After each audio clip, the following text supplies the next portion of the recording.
I'm Oliver Stone. This third version of the film, which we call Alexander Revisited, was undertaken in an entirely different way. Yeah? Okay, but try to do a stutter step on the grabbing the spear.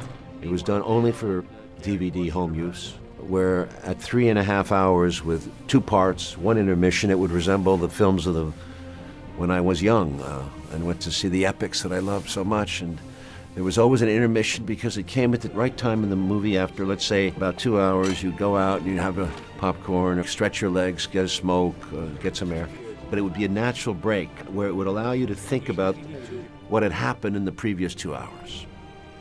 And if a film was complex enough, there was a process of thinking and developing. Then when you went back, you were able to get the last part, because if you watch it all together, it's 3.5 hours. It's rushing. You don't have a chance to look back. Tell your guys to split the lines. Tell them that these men to split their looks between the retreating phalanxes and what they see. You have to see them coming at us. You're here, George, when they come. The structure has been changed, in some cases radically. We start the movie on a wholly different note because we have the Battle of Gaugamela up front. And in between, we have the story of Alexander's youth and how he became such a great leader, which is an interesting way to begin, because the movie establishes, in my opinion, a much stronger Alexander at the beginning, and then we show you gradually his darker sides. And of course, the relationships in the family are closer together. And as a result, you understand perhaps better the relationships he has with mother, father, mother, and Roxanne, the woman he marries. The first courtship of Roxanne is cut completely differently. And I think there's another texture now that's clearer with him and Roxanne, Rosario Dawson. Part of this process of going through 3 cuts is, of course, wrestling with the idea of making it clearer to the public.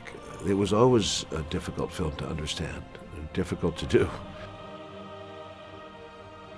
This is a breakthrough for me, to give me complete freedom to break the constraints of theatrical commercial filmmaking, to go and make a film at any length that was required by the material itself, without studio interference, without critics, without even having to satisfy an audience, except ourselves. In so doing, we would create a film that was undiluted, untampered with, uncensored. This would be a freedom for me that I've never had, and I took it. The greatest honor a man can ever achieve is to live with great courage and to die with his countrymen in battle for his home. Those of you who liked the first Alexander, I think will like this even more. And those of you who hated it, I think you're going to hate it even more, but I think it's crazier and it's better that way, and I can go to my grave with a good conscience.